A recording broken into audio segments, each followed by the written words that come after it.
Hey, this is Dodge Landisman. You're probably wondering why you haven't seen a video of mine posted for 5 months, especially after I said I was going to make an honest effort about doing an independent YouTube series. So what exactly happened? I figured I'd post this video to give you a life update and to keep you posted on what I'm going to be doing in the future. So you probably know I was a news anchor out in Yuma, Arizona, and have always been an avid fan of all the anti-Scientology YouTube people and have had a deep interest in Scientology. So when Lisa Marie Presley passed away, I noticed that there was serious neglect within the mainstream news media. They noted her legacy, but they didn't notice that quite heroically, she was willing and was wanting to testify in the Danny Masterson trial against Danny Masterson, who's an avid Scientologist, in favor of her friends. She wanted to testify that the church called her after her friend called Lisa Marie to tell her she had been assaulted and much worse by Masterson. She wanted to testify that the church called her and convinced her not to go to the police. And despite the fear of all the repercussions, whether it be fair game, whether it be damage to her reputation, she was still heroically willing to testify in favor of her friends so that she would finally get justice. That piece came out. I put it on YouTube. It aired live. The video quickly got 6,000 views. And then the Church of Scientology spokeswoman Corinne Powell called me and asked me to take it down. I didn't take it down. Then she called the higher-ups. The church threatened to sue. The higher-ups very quickly fired me. They took down the video. They took down the print edition of the article as well. And in its place, they said this article was taken down because of elements of opinion. Note that they didn't say anything was infactual, because there wasn't anything infactual, but they said things were opinionated. Now, I see the little aspects that they say were opinionated. They say I said Scientology might have very well fair gamed Lisa Marie Presley, and that's anecdotal, and that's opinionated, whereas in reality, that is well-researched and based on fact. And guess what happened? Scientology fair games me as a local news reporter. And you think, who cares? A local news reporter in Yuma, Arizona. Why would the higher-ups in Scientology care? But they're that aggressive, and fair game truly is their mantra. So it was certainly a wild experience, and my first reflex was to kind of go on a media tour after really feeling shame about this and wallowing in it for a solid 2 days and wondering if my life and my career be over forever. I quickly found solace and validation in all these people on YouTube who are trying to speak truth to power and are trying to expose the Church of Scientology for what it truly is. And one of them, of course, was Aaron Smith-Levin with Growing Up Scientology. I also got the New York Post, the Daily Mail, George Takei posted something, Perez Hilton. So it's quite a fun press blitz. But in the middle of this press blitz, I contacted some people, and I contacted a YouTube organization that I liked called Valuetainment. Valuetainment deals with politics and business, and it's an interesting, really interesting page. It has about 4 million subscribers, so was able to be well known to a wider audience, which was a lot of fun. And there I was a print journalist and also an occasional video journalist. So it was fun. I got to go out to East Palestine out in Ohio to cover that tragedy. And I was able to go out to San Francisco to cover the reparations issue. So I enjoyed a lot of what I was doing. I was also, or I still do this even though I've left the job, but I still do this part. I was also a news anchor, but like a parody news anchor where I would make some really nasty jokes and make fun of the news. So I had a lot of fun doing that. So did that for about 5 months, but I asked them to cover the sentencing of Danny Masterson, not even to physically go there, put any money into it, but simply to write an article about it. And understandably, the boss said, well, the Church of Scientology got you fired from the last news organization, so I don't think we're too interested in touching this. And at that point, I really had a decision to make. There's so much happening within the Church of Scientology in the next coming month, the next coming year. August 4th, I'll be going out to California to cover the preliminary aspect of the sentencing for Danny Masterson. On September 7th, I'll be back to cover the actual sentencing of Danny Masterson. And then, of course, let's not forget the 2 trafficking lawsuits, and then the lawsuit that Leah Remini has filed as well against the church. So there's going to be at least 3 really significant trials to cover. And I realized if I stayed with Valuetainment, I was just a writer, and I liked video a lot more.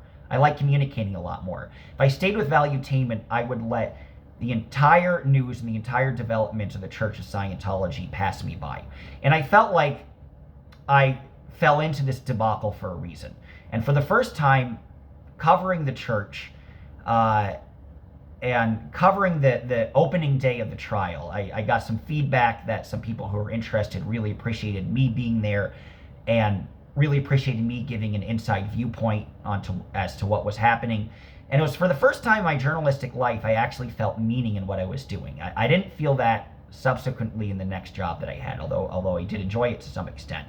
But I figured I made this splash, I got all this press, I have this ability to communicate, and I still have this fire in my belly. Yes, Danny Masterson has been declared guilty, so I feel minorly vindicated, though I'm the smallest player in this compared to anybody else, but I did feel mildly vindicated. But there's still so much more to do. And I'm not going to completely walk away from all the friends I've made in this anti-Scientology movement. And I'm not going to completely walk away from my audience. I was flooded with comments the day that I posted my video. I couldn't keep track of all of them. And I cannot tell you how much meaning and validation it gave me to continue pursuing a career in journalism. When I initially got fired, I assumed that I was in the wrong. That what I did was reckless, wasn't fair, was not real journalism. Getting these, emotional, getting these responses from people saying that I was this important piece in telling the truth and that I was the real journalist in the situation. I didn't have that point of view when I got fired. It was all these comments from hundreds of people that made me realize that I did the right thing initially, and now I realized that the only way that I feel good about myself is if I continue doing the right thing. So the YouTube is back. I didn't have time to do that at my job at Valuetainment. And hey, I needed the job at Valuetainment. The money was much better than the last gig. The last gig paid so low, it's really not saying much. So I'm really grateful I had that job to get back on my feet, and I'll occasionally still be doing freelance work for them. We have a very good relationship. But I want to commit myself full-time to traveling, covering the news that matters most. I'll be posting a lot of those historical videos I was talking about. I'll be posting a lot of those interviews that I promised. Even though it's 5 months late, I appreciate your patience. But I kind of realized that I'm a lone wolf. And I'm the best journalist in my mind that I can be when there's not a boss or a greater umbrella organization hovering over my shoulder. I have enough of a voice and enough of an ability to research and know how to do it where I can reach an audience and communicate that myself. And I love to travel and I love to be on the road. So I decided to become sort of a digital prostitute. I do have a GoFundMe. Not being serious, obviously, but I would love your support because obviously this does take money, and I'm making a bit of a financial sacrifice by kind of turning my back on that very, very nice and secure salary. Although in my heart of hearts, I know that this is the right thing, and that my journalistic efforts taking Scientology to task need to continue. So it's a little embarrassing doing this GoFundMe thing. I've never really done it, so that's why I make the joke. But at the end of the day, there seemed to be a lot of comments saying they'd love to help support me continue the work that I was doing. Continue the work, ironically, that I got fired for. The current organization that I've been working with will not help me with that, and I get it. So that's why I go to you. I have a $10,000 goal, and I want to have enough to fly in for, you'll see me on August 4th, probably the time this video comes out, and then you'll see me again on the 7th. So I want to have enough cash to be able to fly in and out of LA, to stay somewhere, and then have enough to continue covering the trials, whether it be in Florida, there might even be one in Canada, and then also invest in a quality camera. Right now, this video quality is not very good. I'd like to get a DSLR camera. I'd like to get a tripod, and I'd like to get a microphone. I'd really like to make this a professional organization. So my YouTube, I think, will consist essentially of 3 different things. The first thing will be the easiest part, which are historic videos. I put one up about Eisenhower and the U-2 spy plane in comparison to the weather balloon situation that recently happened, and that got some really nice traction. So I'll do a lot of that as well. I'm going to post a video next about George Wallace running against Lyndon Johnson in the 1964 primary, and kind of compare him with Robert F. Kennedy, who's kind of another interesting renegade, although I like Kennedy much more than I would ever care for wallets, obviously. But there are some very interesting similarities of very unique Democrats challenging the party infrastructure and challenging the incumbent president. So there's going to be a lot of primary videos as the primary heats up. And another project that I'd like to do that I'm also raising money for is to go out to New Hampshire and Iowa and actually interview people, interview the voters, see the candidates in action, see them in their town halls, and get a true on-the-ground experience instead of being superficial like much of the media they pass through. I'd like to spend 3 weeks a month in New Hampshire and get to know it geographically, get to know the different interest groups, do the same in South Carolina, do the same in Iowa. And then a third and the most important thing, and that will take priority over everything, is simply covering all these Scientology trials and being an integral part of SPTV. So of course, all of this is a labor of love. I haven't asked them for cash.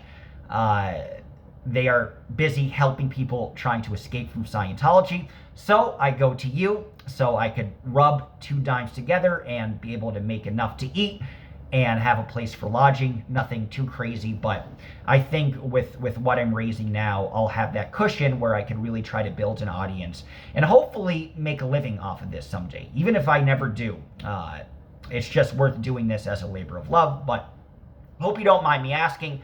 The link is in the YouTube video, but I'm 100% back. You'll see at least a couple videos a week from me. First, you'll see me covering the August 4th trial, and then on September 7th, and you will see me a lot more in between. But just wanted to thank everybody for their consistent, ongoing support.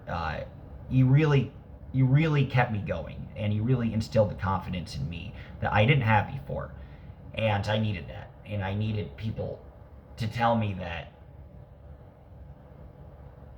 me getting fired was not just, was not acceptable, and that I am fighting for a lot of people who don't have a voice. And this is why they don't have a voice, because the church aggressively fair games people, because the church aggressively attacks people. But there are some very wonderful, pure souls like Aaron Smith-Levin, like others in the movement, who are very quickly willing to give me that voice, because they knew once they enhanced my voice, that I can enhance all the voices of everybody who's been oppressed by this church and everybody who's been wronged. So I hope to make this my life and to make this my career, and I hope to be speaking with you in 5 years doing the exact same thing. But it's kind of a now or never situation. I landed on my feet. I was doing okay. I'm glad it happened.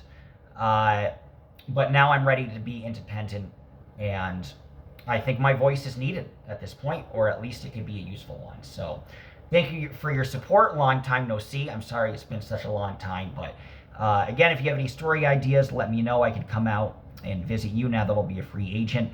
But I am back in business, and I hope you continue supporting me, whether it be financially or even just watching the program and commenting and sending those words of encouragement. Whatever it is, it means the world to me, even if you're just watching. So thank you so much for your interest, and thanks for fighting along with me in this good fight against the encroachment of the Church of Scientology. We need all the help we can get. So thank you for your support, and I will see you down the road.